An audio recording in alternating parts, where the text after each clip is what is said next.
Okay, so it's Sunday. It's 2 in the morning. I don't know. I always just go to sleep when the dogs start going to sleep, and they always go to sleep like after they eat dinner. They'll sleep for a long time. So I was like, fuck, I'm gonna go to sleep. And so I don't know, go to bed like at 6 o'clock at night. Sometimes I've gone to bed at 4 or 5. Yeah, like yesterday, after or was it that the day before? But that day, when I was talking about um that I was so tired and stuff, and my belly button was leaking, and I was having this weird pain and everything, and so I was like, I just gotta rest. I gotta rest. I let my body rest, and so I went in and I was sleeping all day, and then my mom came back, and the dogs had their sex act, and then I went back to bed, but anyway, and then I got up. It's like I'll find myself just laying there like around midnight. And sometimes like I like it when it's a little bit later. But anyways, so tonight it was midnight. And I was laying there and laying there and laying there. And then I think I looked at Stella and I was like, oh, she's so cute. And so she hears me no matter when I'm thinking to her. Like we have this psychic connection. It's so trippy. And so, anyway, she just woke up. And so, anyways, we all got up and Stella wanted to eat, of course. But I just gave her snack. I just gave her crackers. She ate all the thin crackers. And read my comments. So Crystal's now like totally focused on my belly. Like I'm totally freaked. Like, oh shit, man. And I don't know if I didn't look it up before because I was like, well, I'm not going to go do a medical intervention. I won't scare myself or whatever. I got to just trust my body. It knows what to do and just take care of it. And because I learned that I'm telling you from all the different things that I have healed, especially the Hep C. Like I know I really drive that one, but it's fucking fantastic to me, especially as a nurse. Because to me, Hep C was bad news, like AIDS and stuff. And when I found out, I had it and I healed myself and I never even knew I had it, that, and that during that period of time is when I was going to the doctor fucking all the time. And there was a big period of time, and every time I bring it up to my mom, she says that I thought I was going to come and find you dead because I was so fucking sick. She even got me a book about trying to fight sickness. I mean, I was sick as fuck. And so I but how I at the time when I was at my sickest, because it was after like right now, I just keep focusing on my belly button. It's like, oh, that feels weird. It feels weird. And I did in the oregano oils upstairs. I'm going to go hard on the oregano oil now. But it's upstairs. So I won't go upstairs and wake up our dogs and everybody start barking. So I was like, fuck. And I was like focused on my head. So, but I had made some ginger honey. And honey is also another thing. Like when my mom's cat, which I swear to God, you guys, if you saw this fucking tumor, oh my God, this cat is a fucking a miracle. Like this cat is so fucking tough. I can't even fucking believe it. It's crazy. I'll tell you about it in just a sec. But when the tumor first started, it starts out really small. And that's why I'm fighting so hard to keep Stella small. And it does seem to be retracting. But it was starting to really grow. And so, and now I'm trying to retract it, which I just saw a thing even on herpes is parasites. So, anyways, and then she was showing it's like these colonies of worms. It's like, I really don't like seeing all these fucking worms that they're on a limb. I don't know, it gets in your head, man. So, anyways, this tumor wasn't that big. And I think she'd had it removed once, and then it grew back again. And so I think because her cat's old, really old, and I think the vet had said I remember she said, because she started telling me, put honey on Stella's and stuff, because the honey has all this antimicrobial, it's like really good.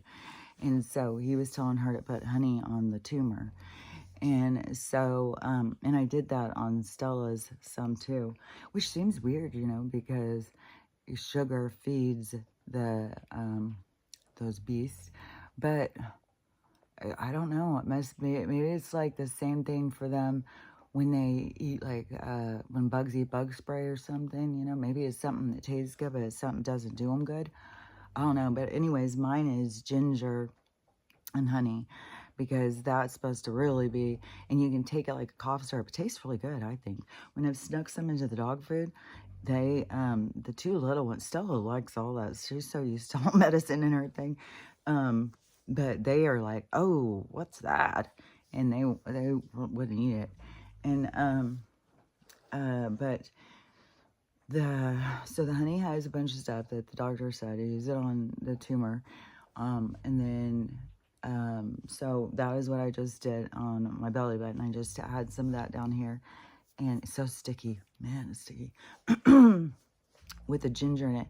And then I was sitting there, I was like, oh, my patches came. I wasn't gonna put one on last night when I went to bed, hell no, because it came like when I was going to bed, because, Nick is a teen and can keep you up, especially if sensitivities, and I have like sensitivities to drugs and stuff.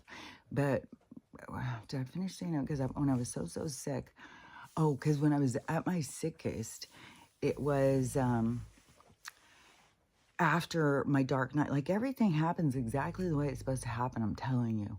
And so I was at my sickest, man, fuck, in every way, at my dark night. So around 2015, and I was, my brain injury was 09.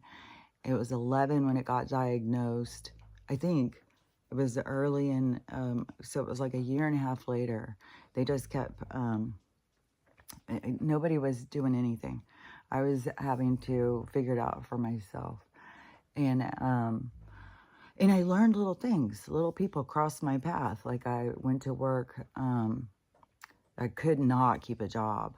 I couldn't think right. And people noticed.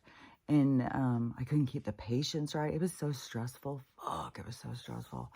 I was so glad when I got the job with the state, because it was totally different. I was like a social worker. I just had to go out and talk to people and have to go around the hospital medicating them and stuff like that. And but there was a period of time after, and I don't remember, but I went to work at this nursing home. I'd never worked at a nursing home, and this was years ago, and I'd say 100%, fuck those places, man. They are, you know, it's like let's jam pack all these people. It's decaying. It's horrible. It's horrible. It stinks. It just, I don't know. I think that it's like, round up the old people, let's kill them off. Like, it's like that. And people don't go see their families that much, and it's because the whole thing is just, oh, it's horrible. And the people get crazier because they are, you know, they're not in their own place and stuff. Like, there's so many things you can do to improve people's minds. But I've talked about that a bunch of different times. But anyways, but this girl who crossed my path, she had worked at this nursing home, I think, a long time or whatever. And I think she was an LPN. And so she had said, and then when you're an RN, you just are a med nurse.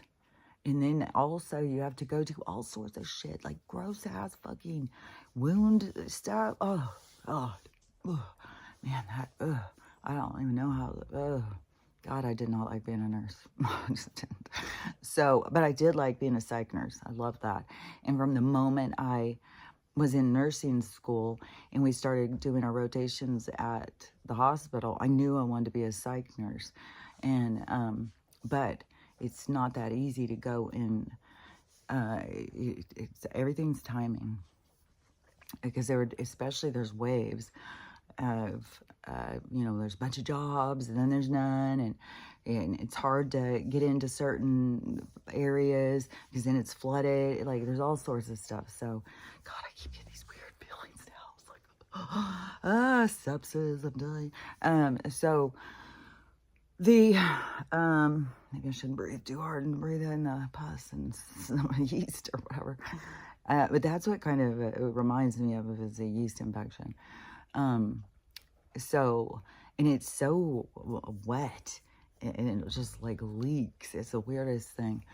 Um, but I, like they did a thing on my mom. They found some little, and I don't know if this is what led to her whole revision thing, but it's like, fuck that. I'm not going in for any of their shit. They can fuck off.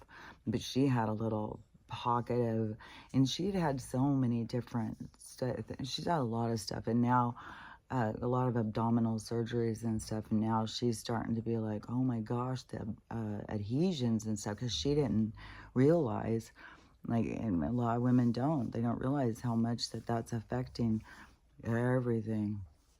So, and it's trippy because on the micro, macro, and the scars that we don't, the wounds that we carry inside. So, anyways, this woman that I was working with, she had gotten in a car wreck and she had gotten a brain injury. And so when I was talking to her, she gave me information. And so that's where she said that at okay, just a second, because I gotta say that. At jeez, hold on a second.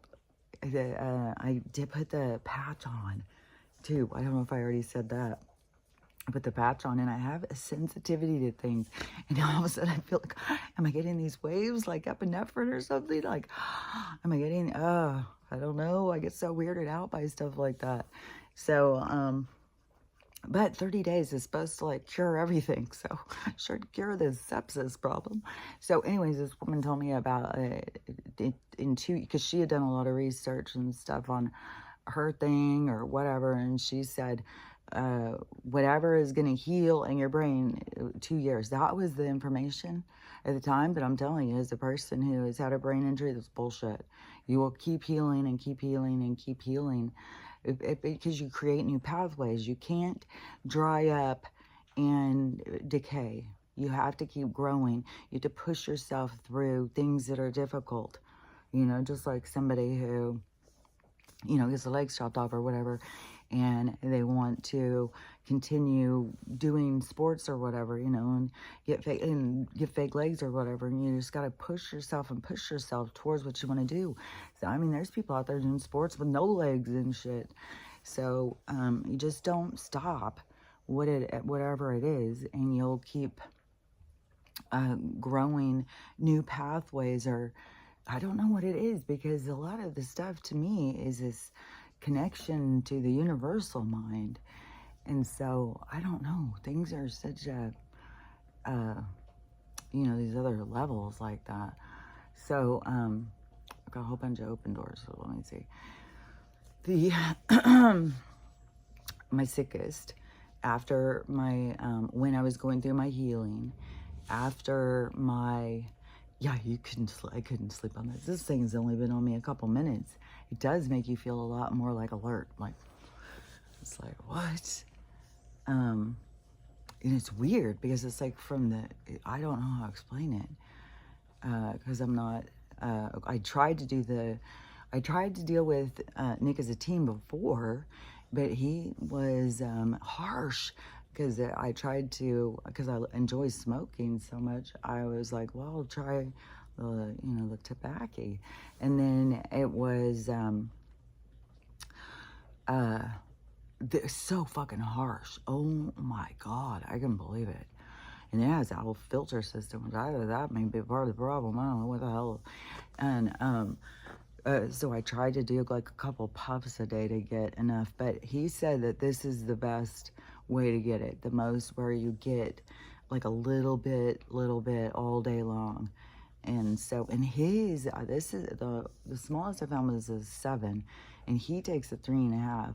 And my mom couldn't find a 3.5, but there is like if you do gum or any of those things. But he said that this is the most stable way of getting just a little bit. And so I was thinking about cutting it in half, and but they are pretty small, so I may I may not even keep this on all day if I don't know. I just got to see if it makes me feel like I'm like having a head rush all the time or something. And then, but I feel like sometimes that stuff is because you start paying so much attention to it. And that is, you know, like what's going on with the belly button too, is then you start paying more attention. It's like, God, it is hurting more. Oh, it does feel worse. I'm very uncomfortable. So anyways, you just get so much in your head. Oh, well, my mouth is open. Let's look at my tooth. I just think, see, I swear to God, our body knows how to heal. And if it doesn't heal, it's because it's not meant to. It's meant to take you out. It's meant to get your pass out of here. So,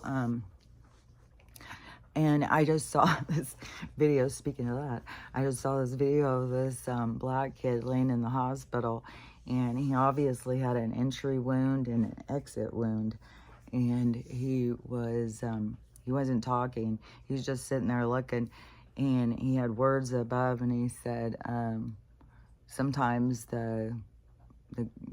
basically he said, God said, no, you're staying, you gotta come back. And that is like your higher self, because you can't leave before your time. So even no matter what.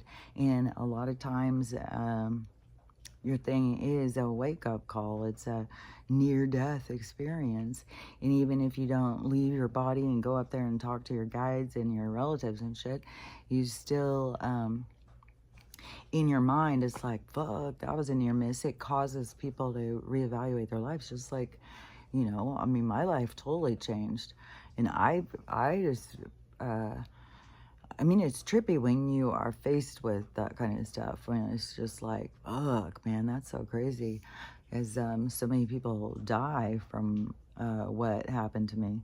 And so, but I wasn't meant to die. I was meant to go through it. It was meant to change my life. I was meant to heal it. I was meant to, I believe, talk about how to heal it and healing and stuff like that. So, but in 2015, it was like, I don't know, it was like a stormy period for me for sure. And I was super sick. And at that point, I was on Medicare because now I didn't have, you know, good nursing insurance and stuff. And luckily, my last job was working for the state. And so that's how I got the insurance, the long-term disability and stuff. Like, that was fucking, I'm telling you, the way things happen is, it can be so crazy. And so, so anyways,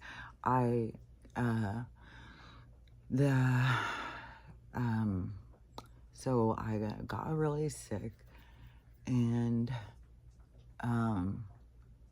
I can't remember what I was going to say, but it seemed like there was something. But anyway, so I had gotten really sick, and I was going through all this healing and stuff. And it was, oh yeah, because once I was on Medicare, then it was these fucking big, you gotta go see this specialist. You gotta go get these tests. You gotta go see this specialist. And there would be these gaps of time.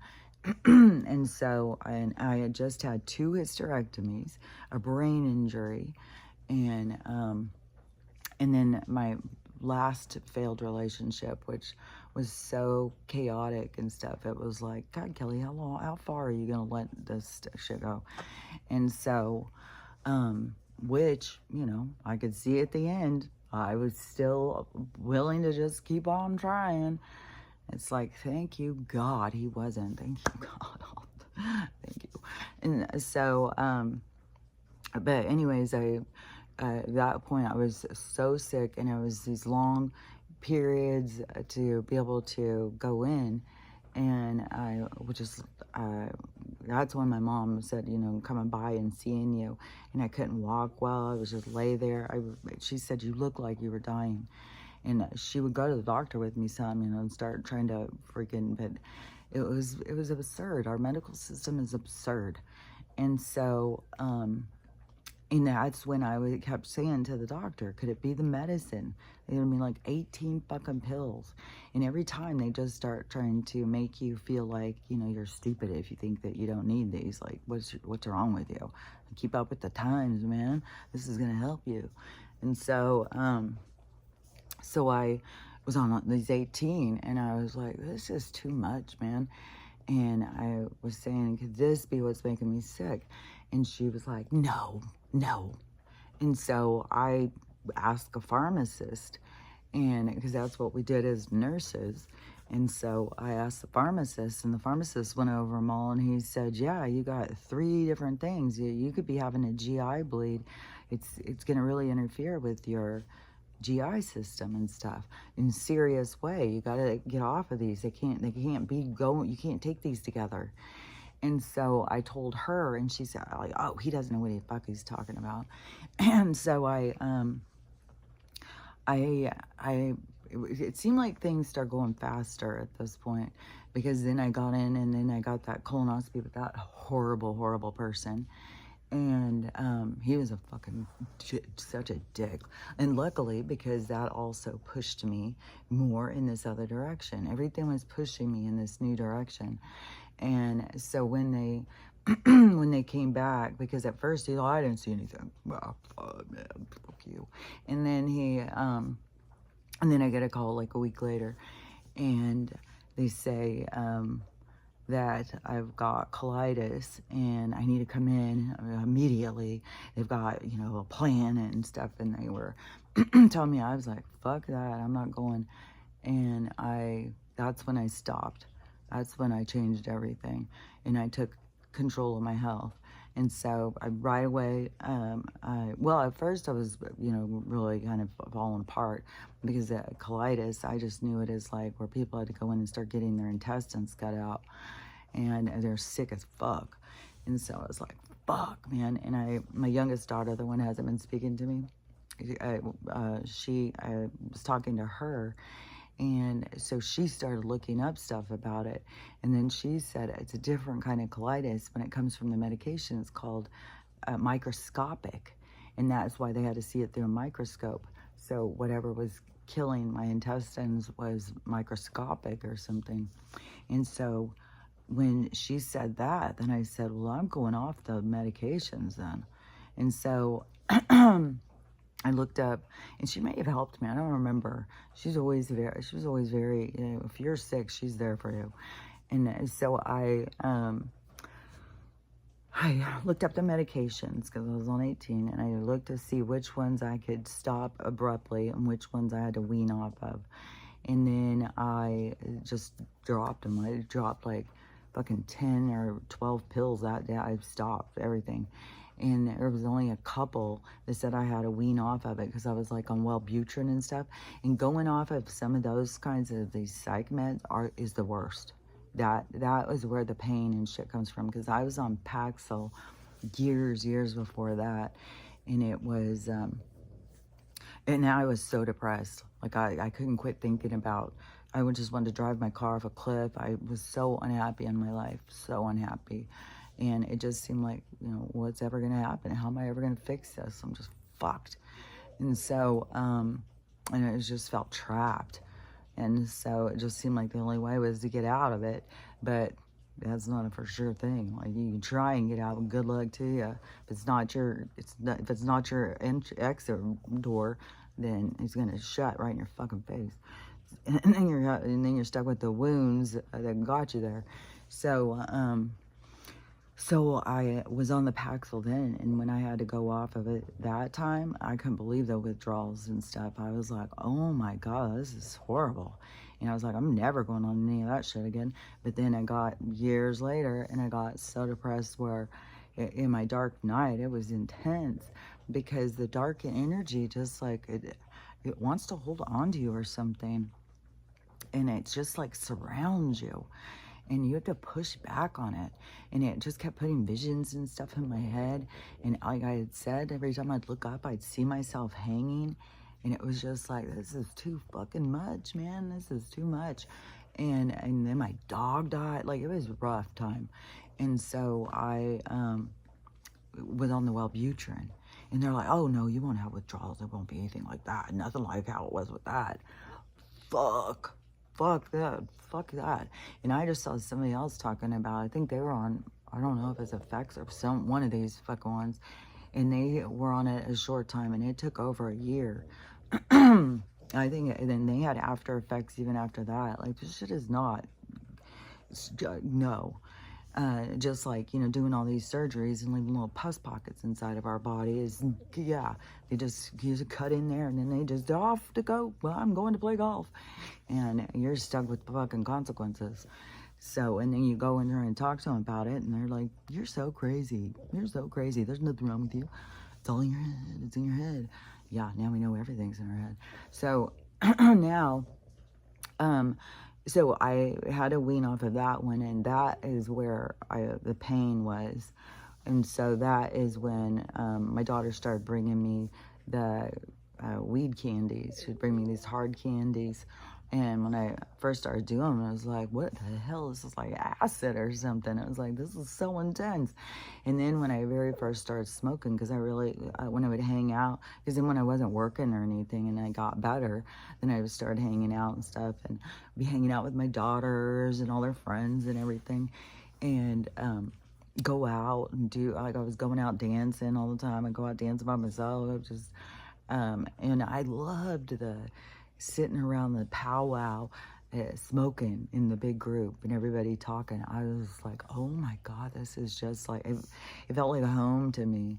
And I think because, that tribe part, what was that? Because something came to me. And it was about something. Oh, yeah, it was about mansions. Because I was talking to my mom yesterday, and we were talking about a different conversation, like an older one. So it was like something that had come up a few times. But I had, ever since I was a kid, I was always like, I don't want to live in a mansion. And there would be so many people would be like, oh, I want a mansion, man. I want a big mansion and all this stuff. And I was always like, I don't want a mansion at all. And I could never get it.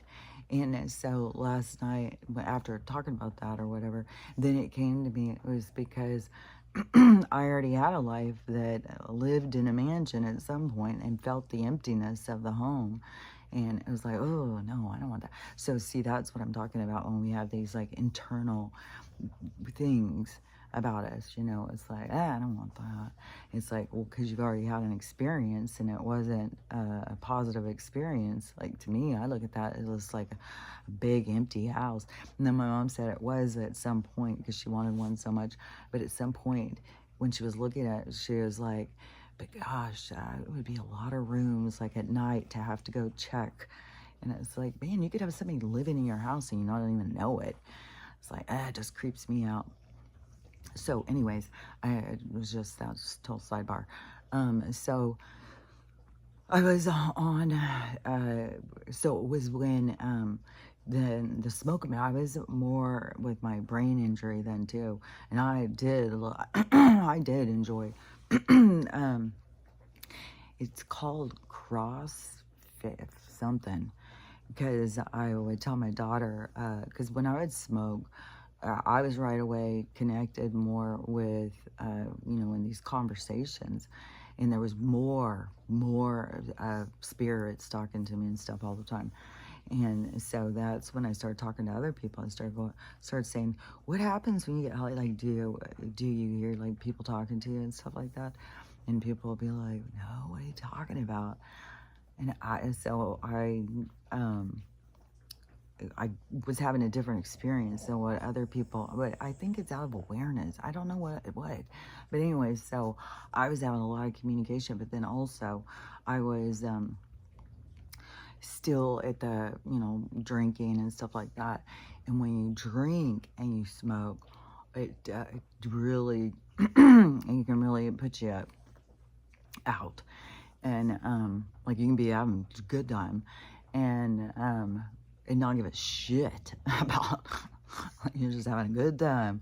And it's called something. And I remember telling my daughter, like, man, I really like it when you smoke and you drink at the same time. Like, fuck, that's a good time. And she's like, yeah, that's called cross something. I don't remember. I was like, so there was a period of time where I was like a little more party time back then with smoking. Now it's more of like it's, for one thing, I like smoking. But another thing is, a couple, just like what I tried to do with, nicotine when he was, a little here, a little there, because there's benefits to it. And that's where I was talking about Judy, Mike, Vic. And then if you look up her information, because there's other people out there too that have done a lot of research on the cannabinoids and health benefits and stuff, but she has a whole bunch of information on it. Like, that's her platform. And so she's like pushing for that to be used more in healing and stuff like that. So anyways, and you just think about, well, yeah, it's a plant. These plants have a benefit to us, and we got to start realizing what the benefits are and stuff. And simple things. Dandelions fucking save your heart. So, so, oh yeah, yesterday when I started to download the video, it was this whirring sound, this whoo. I had no idea what the hell that was. I mean, is it picking it like, to me, the fridge is making a, but it's so low. It's like, man, that must be why people get the microphones and stuff. Like, I'm gonna have to, once I get more, I'll get a better setup, like, not just my iPhone and a light ring. So anyways, but I'm in a transition period, so we're just transitioning. And so anyways, I don't know what that it sounded so loud. I think it's something where they fuck with me, man. I can't believe what you guys are saying in the comments. Like, they're just going and just remove y'all's comment. Like, there's Vortex has said that, Debbie has said that a lot of times, that they've removed her comments for a long time, and she'd go in and write these long ass comments, and she said that they would remove them. And I would always, well, you can email me and stuff and tell me, but I know that they fuck with my thing. I mean, it's so weird that they fuck with you guys too. It's like, what the fuck? They know they fuck with mine. I mean, when they've got more likes and they do views, like I've watched them take away views. I've watched them take away, followers and stuff. Like, my followers go backwards more often than they go forwards. It's like, anybody who comes on and follow me, they're really going to take away 5. So they fuck with my account like hardcore. And that's why I keep on saying, man, I can't wait till there's more movement on this censorship stuff. And, but I got bigger things going on now. I got the Fort Knox tour coming up. I can't wait for that one. And, yeah, she's like going to town, and the police chief, all I have, Alabama's police or something, a whole county or something, their city, all the police got fired. They're taking away people's security pass. They got, Barack's real birth. Like, they got so much shit going on. And then he's going to start taking down stuff that Barack did. And it does have something about censorship, or what they're allowed to, with their misinformation, like their shit. And so Barack had put stuff in place, apparently. And so he's going to take it down. But watch how these things are going to fall, I think, because there's going to be so much of this illegitimate. Because watch, in this race that's happening right now, they're going head to head, toe to toe, at the same time of exposing these things, is talking about the integrity of what goes on every 4 years in November. And so that he's still going hard on that, because I saw the CPAC thing when I was upstairs yesterday. He was talking when we were eating, and so I heard some of the stuff he was saying, and I was like, oh, he's going hard on the cheating stuff. And so they're not letting that go. They're going to expose it, because people don't realize these people are placed. They just put people in who they fucking want, and they're bad people. And so so anyways, that's going to be a part, I think, of things falling apart and falling apart and falling apart. And but they got a lot of shit going, man, a lot of stuff. So hopefully soon it's going to be I mean, I guess, they should arrest the pedos before they arrest the people censoring the people trying to talk about them. But I don't know why I say that some of these people who I don't know. The people who own this thing are I'm probably pretty sure that they go to some parties. And if I saw somebody who survived a lot of that stuff and said, man, there are things that they would do. They would humiliate people and they make them do the grossest shit and eat gross stuff, make them eat shit, make them, there's a lot of gross stuff. She said one thing too is, they make them paint pictures with a heart that's just been removed and use the blood to paint a picture. And so this girl said, believe you me, there's a lot of people have a picture hanging in their house that was painted with a heart. Not a lot of people, not like us regular people, but in that crowd, in the crowd of, in February apparently is one of their biggest months of rituals. And I don't know if it's because it's coming towards spring or something, towards the spring equinox, because that would be the beginning of the year. So I don't know what their weirdo shit is, but they, but at the same time, I've been hearing like 1,000 kids are missing in Ohio and shit. Like they're talking about these extreme numbers. It's just like, oh, and February is the worst of time to go missing apparently. So it's there's just so much shit. So yeah, those people gotta be arrested first. The people who have been doing that stuff, they've got to go down. And then the money thing and stuff, but I don't know, something will go with the they're not going to be able to keep it, whatever the fucking shenanigans they're doing.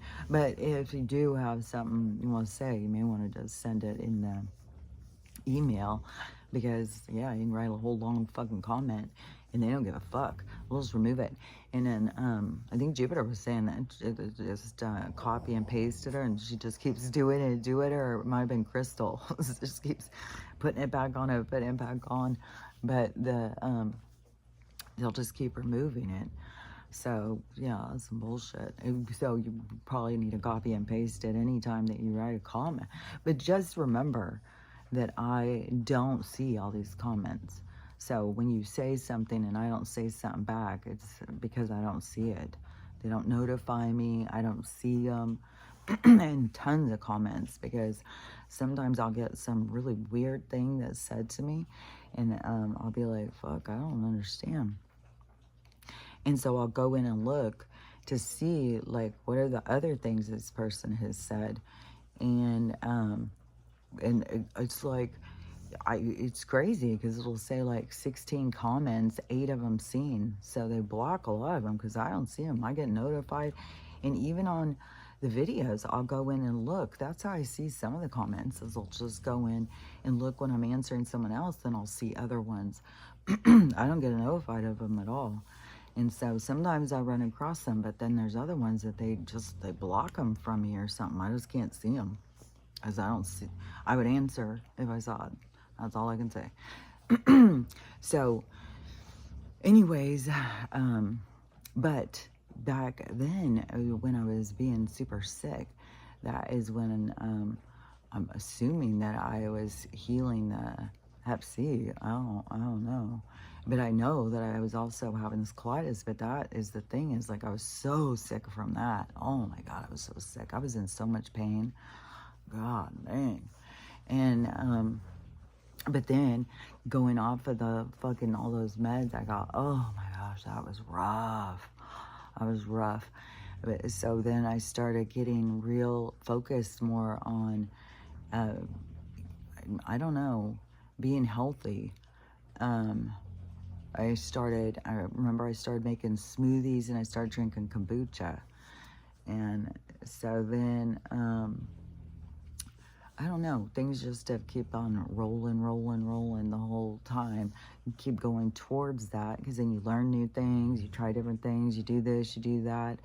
And it's kind of a roller coaster, because like right now, I'm kind of at this point of like, well, it's kind of like, if you enjoy something, then is it bad? Because then you have good feelings about it, so I don't know, you just go through different perspectives. And so, but you got to go on your own ride.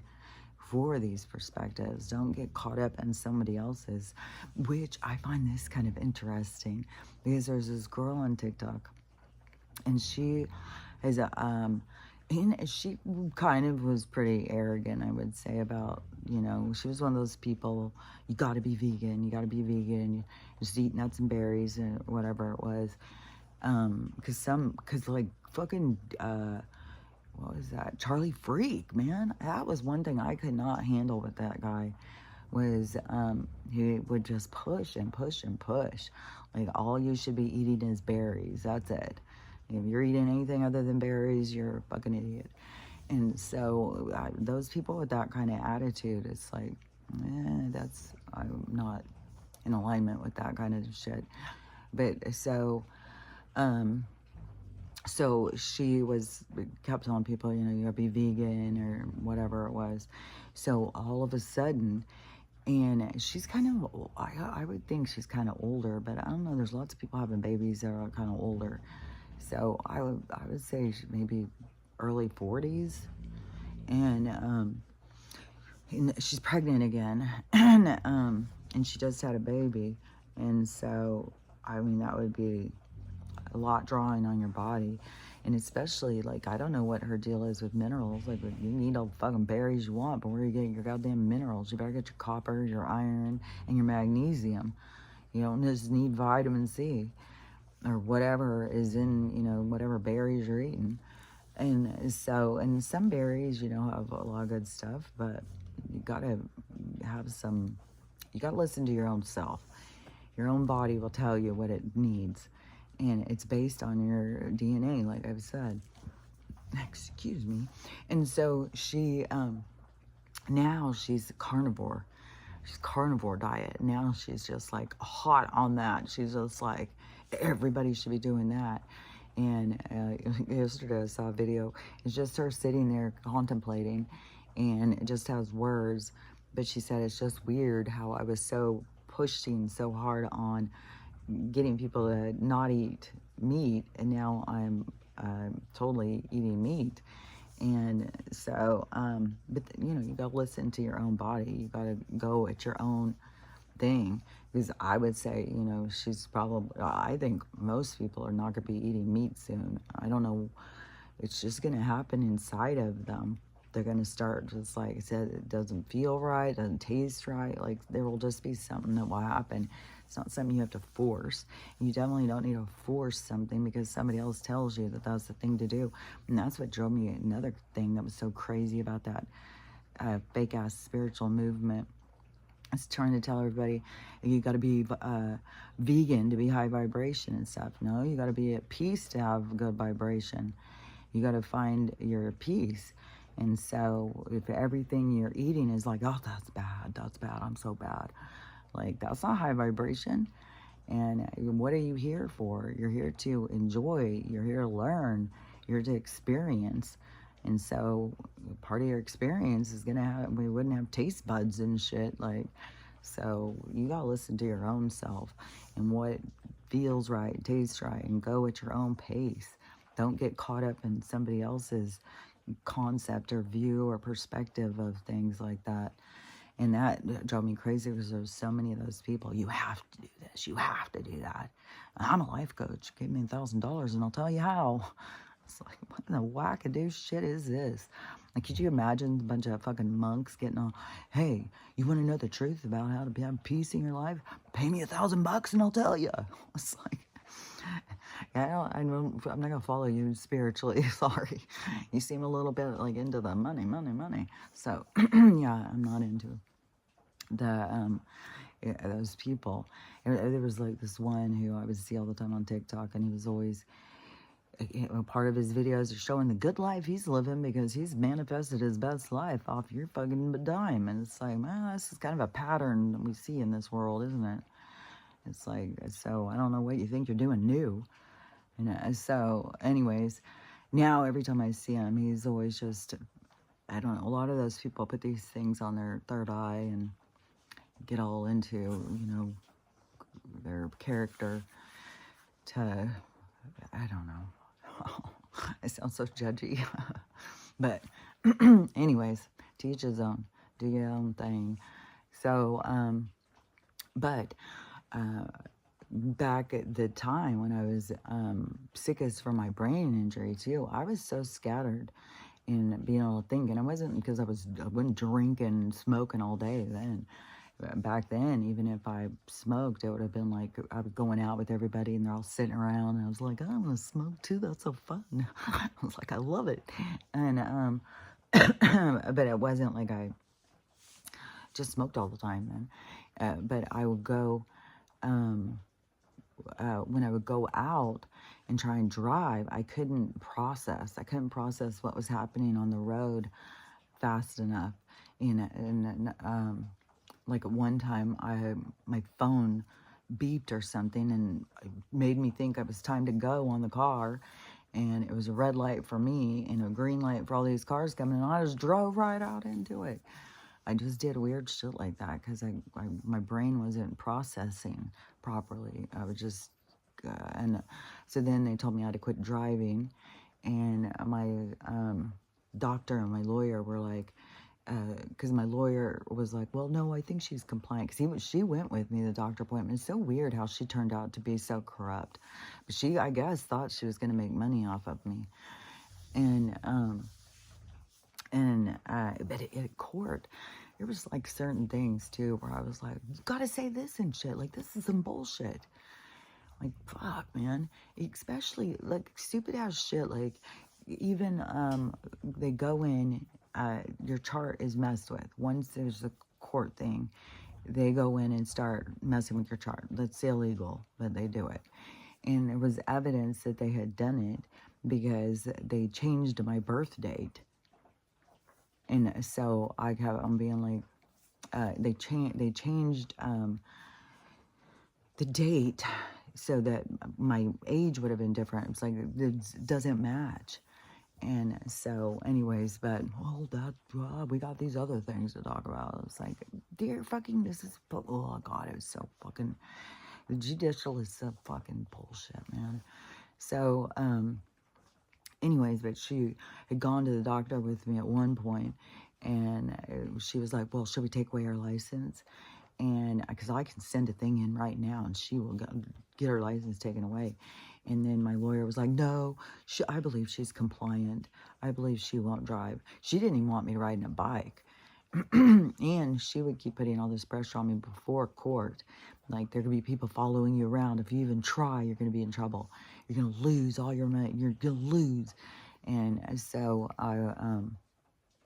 but see, the more I would pull back, the worse you become. That's why you got to push yourself into doing things. I'm not saying like if you got a brain injury, run out there and start driving around or something.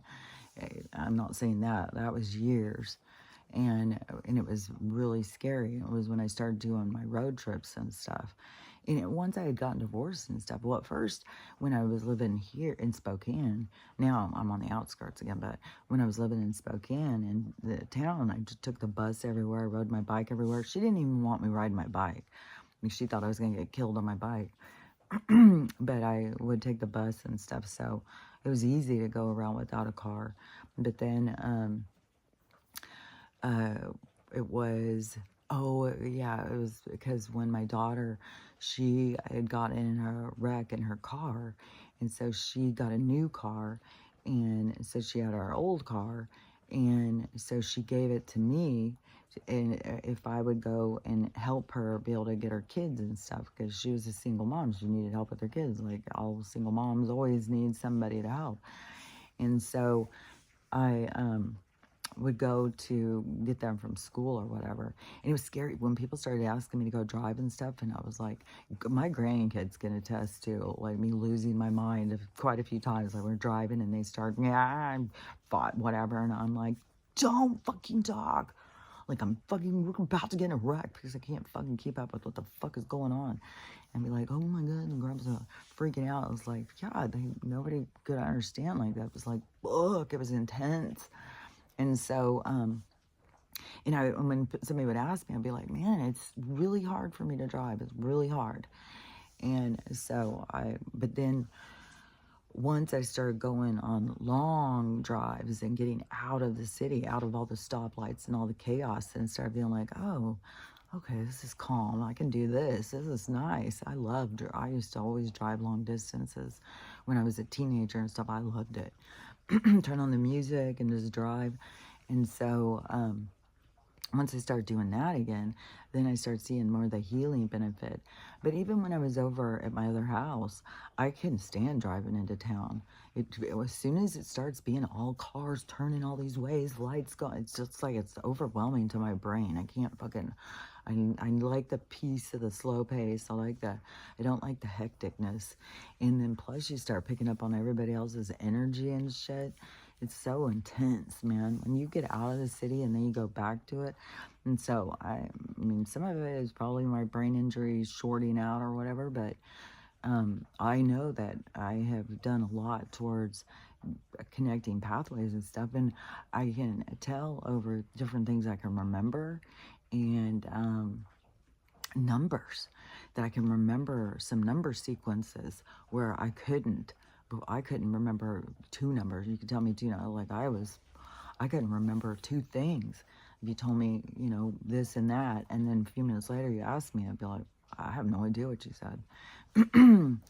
And the doctor who had done all the testing and stuff on me, she had told me if I can, when something happens or somebody tells me something, if I can attach it to something else in my mind, I can hold on to it better. But every single day, all day long, while people are talking to you, you can't be like, okay, if I put that, I remember that, and I put on, yeah, I was like, no.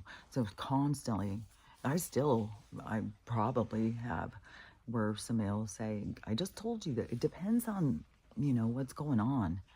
Like if I'm in a thing and there's a bunch of people talking, especially, like I'm not holding on to every single thing that's being said.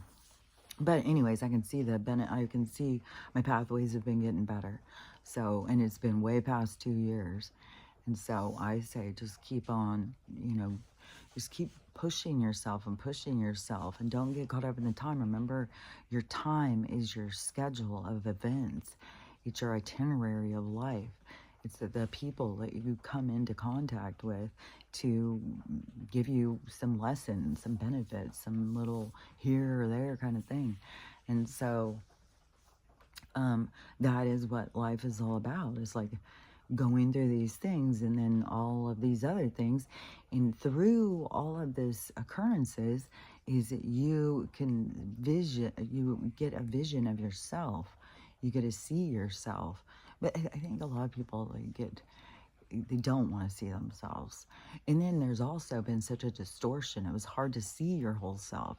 That's why this, is going to go on where the light keeps coming in. Confirmation. Where the light keeps coming in.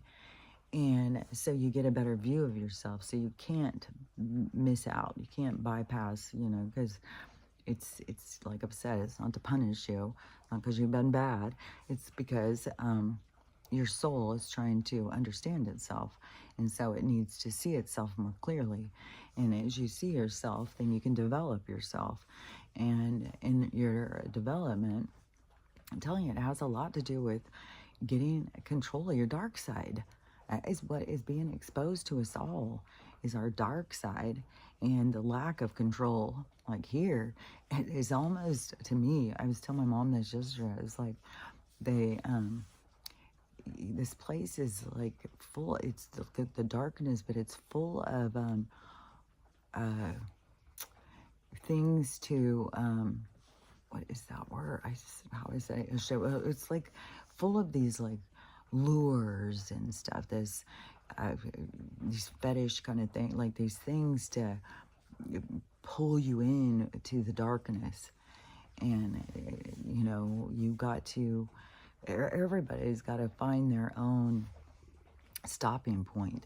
And that's why, in this awakening, why so much of this stuff, it just gets more and more absurd, because people just keep going with it. And it's like, no, you got to put on the brakes. You got to question, like, how far is this going to go?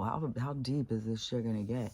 Because there's so many people that just follow the dark and they don't question it. And so, but that, I'm telling you, is going to be a stiff awakening. Because when they awaken, it's going to hurt. It's going to hurt them much more than it's hurt you. Just believe you me.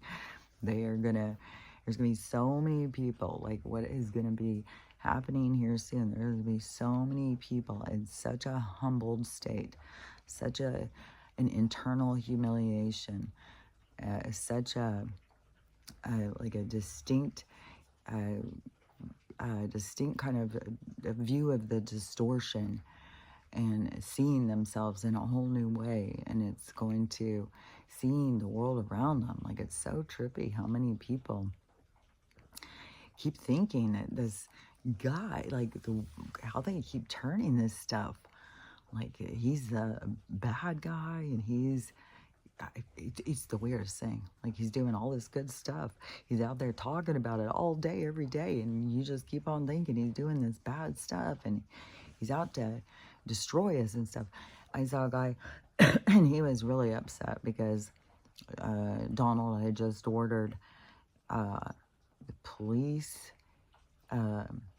criminal investigations on their own bad behavior or something like that to be destroyed or something. And he was so mad because it's like, that is, you know, all these people. Don't forget, too, he just let that lady out of, who had been serving 22 years, this 50-year ridiculous sentences that they put on people, and especially dark people. And so he let her out, and now he's created her as the czar of, she's supposed to be going through and finding more people to let out with these ridiculous things. And so, I mean, he's trying to do good stuff. Like, I don't know how, but to me, if this went down and he said destroy all that stuff, it would be to show who would destroy it. Just like the Social Security person, when they weren't supposed to be helping and they helped, and then they got fired, and then he put them in as the head of Social Security now. It is because they're looking for the people with integrity, because the people are showing their own darkness. And so that's what I would say is like a way to see who's who. And then it's going to keep moving the people. There's going to keep being a shuffling, and people are going to keep being moved into the integrity and morals institute is going to start building as the decrepit, fetishy world of perversion and stuff is going to fall.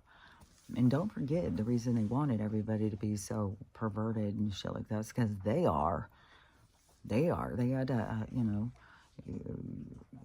I don't know, think that we would accept their crimes or something because like I told my mom yesterday, I said, it's about to get crazy because there's going to be people, they're going to be arresting dads, brothers, uncles and shit. Like, everybody wanted the truth, they wanted all this stuff, but that's what's going to be going down. It's not going to just be these people who you've seen on TV or something. No, it's going to be fucking neighbors are going to be going down. Like that Alabama police station, they've put them all on leave and said they're all criminals. There's going to be so much of that. And how does the whole thing become all criminals is because they go into it. They can go into it thinking one way, and then they get sucked into the loop. And so, but, you know, you always have a choice. You can go dark or you can say, I quit. And so there's going to be a lot of people, and it's going to be people's brothers and cousins or husbands, and especially once we get up in there, because they supposedly already started arresting the docs. And don't forget, they were going to be all these ones that have been doing these surgeries on these kids and stuff. Those ones are going to be facing charges. And so those ones, but you also got the ones that were, there's a lot of stuff. There's a lot of stuff that's going to be people going down. And then the judicial and the lawyers, and I'm telling you, like the city count, there's going to be so many people. It's just so crazy, too, because there's so many people are going to be going down, or the people who, you know, us people would be like, man, how'd she get that husband that's got, like, such a good job, and yeah, they've got such a good life and stuff. And, we would be sitting back, struggling, and our drunk husband or whatever, and the other person would be looking like, God, they got it all going on. And really, they're a bunch of fucking weirdos.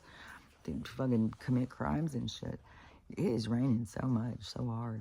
And it's supposed to rain a couple more days, and we're in a flood zone. When I told my mom, or we're in a flood warning or whatever, I told my mom, she goes, that's a good thing about being up on the hill. See, we're not going to be in the flood zone. She's like, I don't have to worry about a flood. And, yeah, I have to be pretty deep to get up here to us. It's a steep hill. And, so, yeah, we're in this hydrochloric water river or whatever. We got 2 things yesterday that it said. I haven't even checked this morning to see, but it's supposed to still be raining for today and tomorrow. I keep waiting for this sunny day because I want to go up to my storage and try and arrange it, find some stuff. God, that just starts eating at you and eating at you. Like, where's my stuff? I wonder if I forgot this. I start like, man, could I have forgotten that? Could I have forgotten that? And then I don't want to put it too much in my head, because I swear to God, you can create the story in that way. And so it's like, oh, I don't want to envision it. I don't want to think I left anything. It's all sitting down there in the storage room. And it's so trippy too. Is like, I had this little storage room. I think it's called 8 by 16, which I don't know. It's like 20 feet up. I don't understand the storage just going up, up, up, up. I guess they make everybody's so. It's like, who's up there piling shit that high?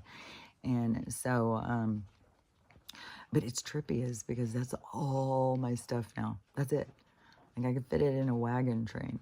It's like, man, that is all my stuff now. It's like, I found, and a lot of that is like my paintings. My paintings take up a lot of room and stuff. So what was the other thing? My clothes. My clothes take up a lot of room. So it's like, I don't have a lot of stuff anymore. It's kind of so weird, because I used to, a long while ago, I have a big house. It was full, 5 bedrooms, all this stuff in it. And then, and I swear to God, partly it was my kids constantly harassing me. You got too much stuff, Mom. You need to get rid of some stuff. You have too much stuff.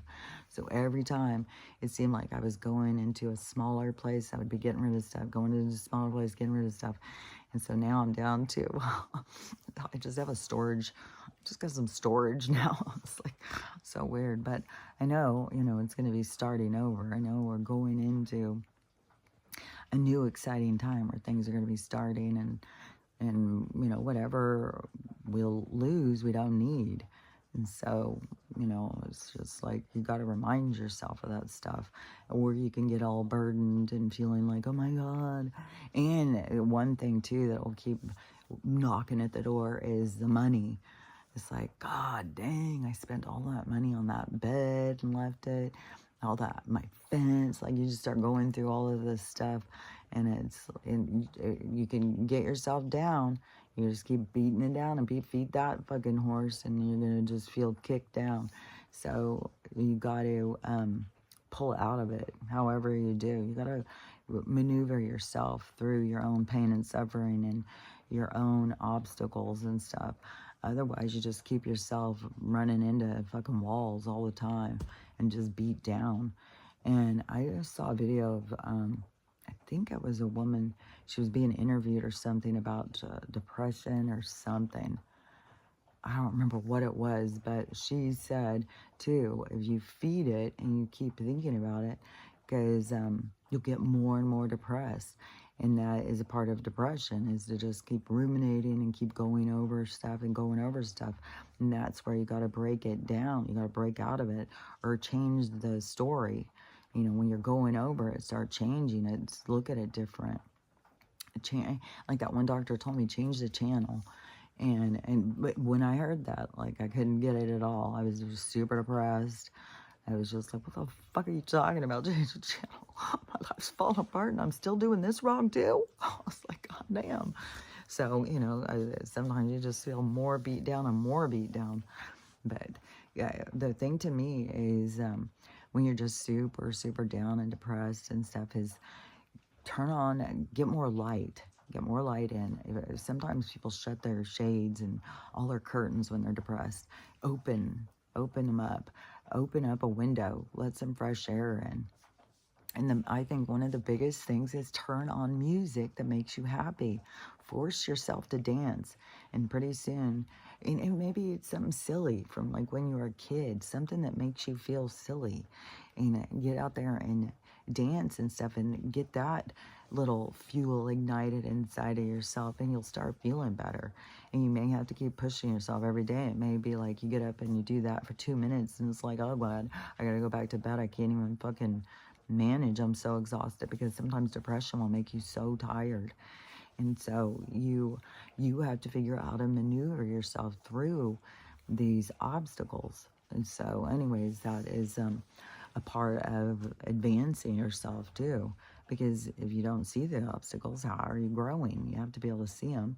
So that's why this is like a benefit that's happening. The lights coming on and the mental shifts that are happening in people's minds. It's like mental, but it's also moral. This moral shift that's happening in our world.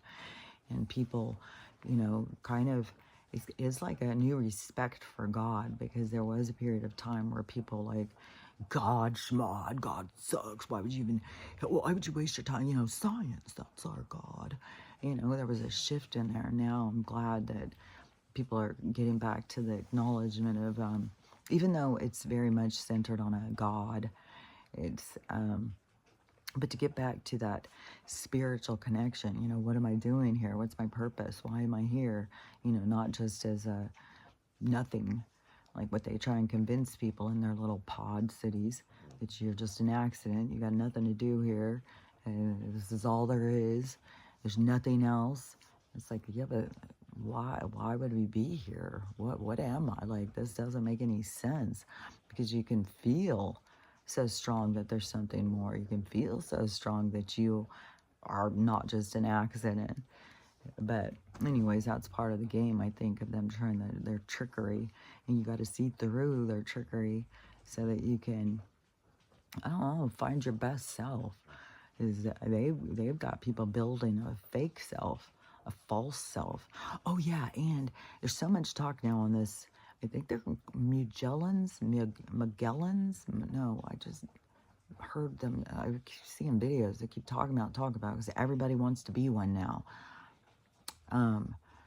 Magellans or something like that. These Appalachian mixed breed people, which is so trippy too when you think about, wrong turn and stuff like that. And because there is a whole thing of these feral people who are cannibals who live out in the Appalachian and stuff. So there is certain groups that, there's a lot of groups out there.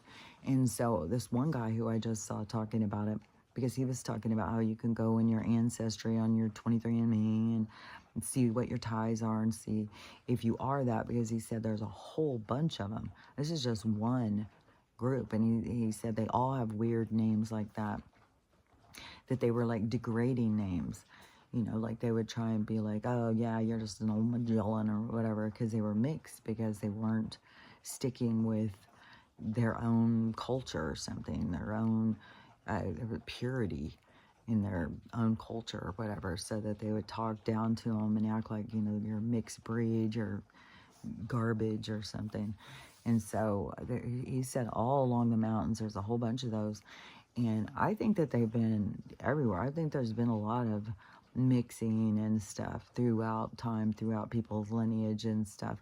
Because even my mom has a lot of those characteristics with that certain kind of hair and a dark skin and stuff. And like, I don't know, like, you just have these little DNA things that just come out of nowhere, where it's some kind of a hereditary thing. But that is a big thing, something about like like there's a couple of things. There's a weird lump that you have on the back of your head. You have teeth that curve. They are called bucket teeth or something like that. And you have a lot of features that make you look either like Chinese, Oriental, or a lot of them, because they're from different tribes and stuff like that too. So a lot of them look like indigenous, Native American kind of. They have weird textured hair because it can have like 2 or 3 different textures in their hair. And so they have like a lot of different things going on with their hair. And which a lot of, because I have another daughter who, she has a lot of, like some curly, like all these different things. And so that's another thing. But on this one group, this Magellans or something, they have, a weird knot or something in their mouth somewhere or something, like under their tongue. There's a bump or something. I don't know. There's a whole bunch of stuff, but I think that so many people are really jumping on this because people want to feel a connection to their culture, to where do I come from? Who am I? And then when you're just like a mutt, when you've lost all your culture and everybody's all mixed up and everything, people are wanting to get back to their roots and stuff. But also that drive, I think, is what's also going to open up the borders for us, because people are going to start seeing their lineage and their links, and it's gonna get so much more blurry. Everything's gonna get blurrier and blurrier. Where we've been in a black and white world, we're gonna go into a world that's just gray. That's just, a lot more open borders, open minds, open hearts. So we're going towards that. But you see, it is like people keeping their houses locked down out of fear. And so it's keeping their hearts locked down. It's keeping their minds locked down and all that stuff. And so all that stuff is going to keep opening up, because that's the direction that we're going to go as humans evolve, as the earthlings become their birthright. And so this big evolution of character is occurring. And so it is like, you got to refine your character. And that is where so many people are realizing, like, oh my God, I'm so fake. I act this way around these people. I go to work and I'm a whole different person.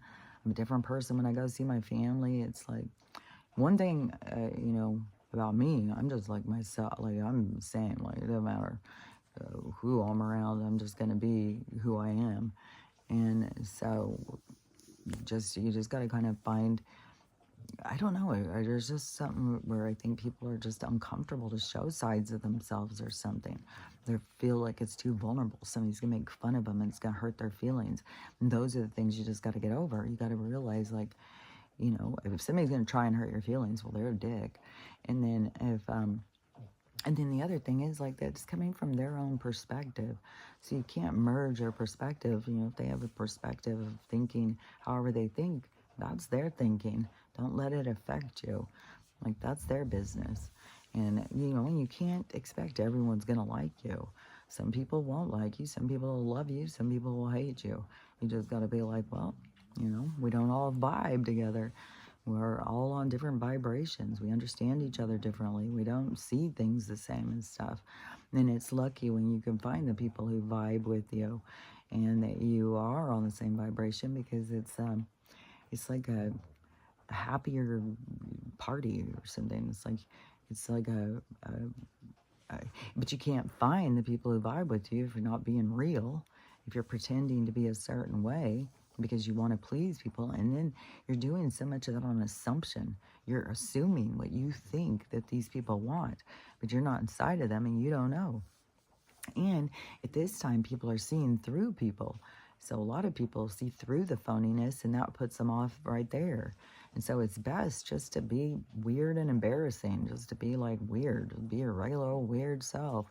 And then, when you feel like that kind of heat wave go over you, you're like, oh my God, I just exposed something about myself. I'm so embarrassed.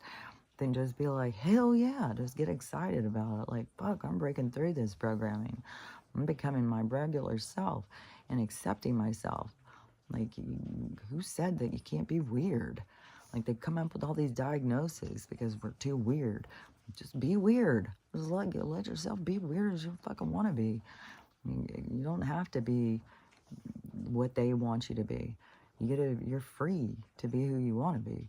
So, anyways, that's the good news. So, let's see, we should be wrapping it up. Yesterday, or I think it was yesterday, it was like it started over like 3 times. So I don't know what the hell. Sometimes it'll just be downloading, it just stops, starts over, does it again, stops, starts over, does it again. So I can't say. Yesterday, it totally tripped me out though, because when I put it on the thing and it was 2:22, and then I started to record, and I was like, it's 2:22. And I was like, because I just like that number anyways. I was like, that's so cool, 2:22. And I'm starting at 2:22 because I didn't do it on purpose. And then after I realized, oh my gosh, today is 2:22. And I started at 2:22. I was like, I love those little synchronicity things. And then when it stopped stopped with the, my stomach's growling. When it stopped downloading, when it finished and it completed after its 3-cycle thing, and then it was 5:22. I was like, oh my gosh, this 22 thing. I saw 22 yesterday so many times throughout the day. I saw so many number synchronicities yesterday. It was crazy. I'd look at something 1, 2, 3, 4 constantly. And so I know things are, heating up for us to be going into this new kind of thing. I don't know what the breakaway is. I don't know what the occurrence is going to be.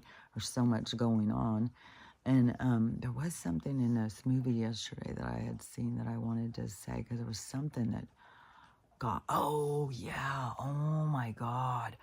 I watched this movie yesterday morning called The Keeper, and I was thinking it was going to be like this paranormal movie or something. I don't know what, but then it kept being like this, like a drama, just like this like slow pace kind of, and it was and it had a lot of army people and army talk and stuff like that. And so I was like, man. But then I just kept watching it. I kept being like intrigued by it. And it was a true story too. And so it turned out to be so fucking good. I don't even want to spoil it if somebody wants to watch it. It was so fucking good. I could not believe it. And there is some paranormal shit. And it is a true story. And it is one to draw attention to certain things. And so I'm going to talk about it because I didn't know that at least, well, at the time when he did this walk, and the walk he did was the Appalachian Trail, which now I'm all like, I really want to do this fucking hike. I have seen things about this hike a few times, but this time more things were sinking into me, like how long, 177 days? 2,000 miles or something, going across like 3 states or 4 states. I don't even know. It's a long fucking trail thing. And there's people all along the way. And it's one of these really cleansing kind of things. Like when you're in a bad place, you go and do this walk, and it's going to like walk you into a new perspective. Like the walk clears the air for you and stuff like that or something.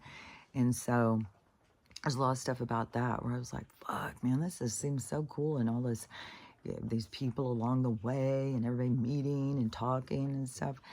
And there's so much supernatural stuff in the Appalachian anyways.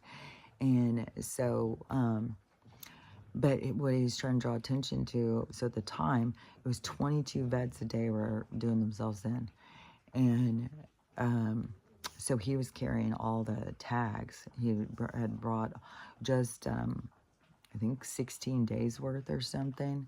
And it was so many tags that people kept bringing it up about. So it gave him an opportunity to talk about the problem with the vets and how there's so many that just every day.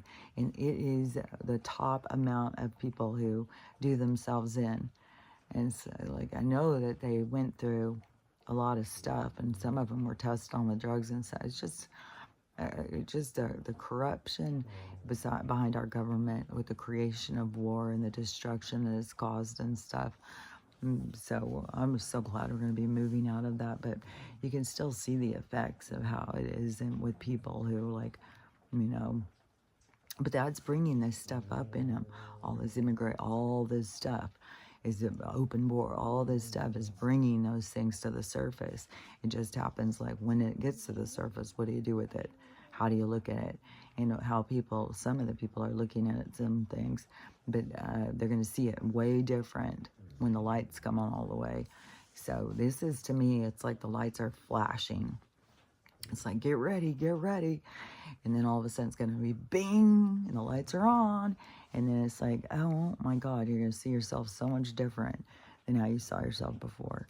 And so, just remember, it's not there to punish you. You're not trying to, it's not because you're a bad person and now you're so embarrassing and so rotten and stuff like that. No, it's just so that you, as your own being, can see the sides of yourself that you were unaware of, that you didn't see before, because those are your automatic response system that you want to heal, because you don't want to just be on autopilot, auto response.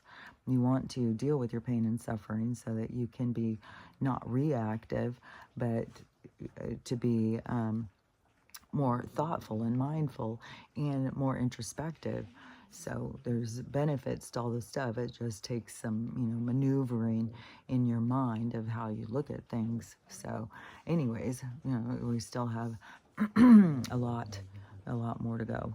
We got a lot further to go with this thing. So just remember what we're doing here, why we're doing it, because we're learning how to love ourselves, to love everyone, and how to have a loving day, because it's totally up to you.